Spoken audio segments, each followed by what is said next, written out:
time that I spent in Iraq, I was a forward air controller with an organization called LtCol. And there was one mission.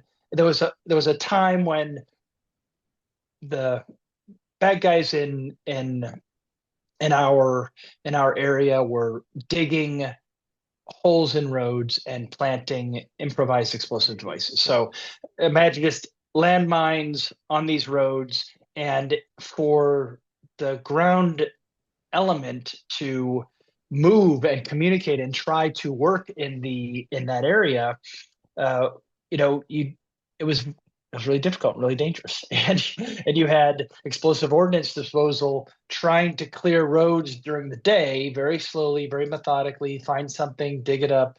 You know, sometimes an arm of the excavator would get blown up, or a blade of a front loader would get blown up.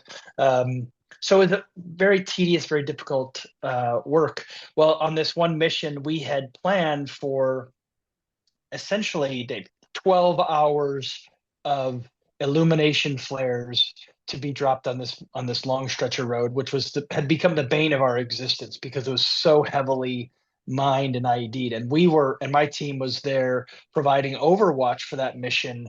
But essentially, what we were able to do is turn night into day Wow. and prevent bad guys from going in there and planting these IEDs. So the progress that our teams had made during the day could be held.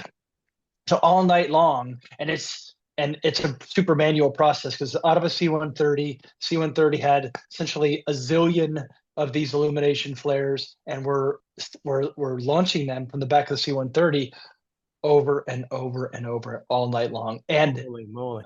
I mean, and it worked because the next day when we went out to clear our guys went out to clear that road, there were no new mines, and we made such substantial progress. And then the next, we were able to kind of capture and hold. And I think, one of the things I took from that mission is, we had been doing kind of the same thing over and over and over.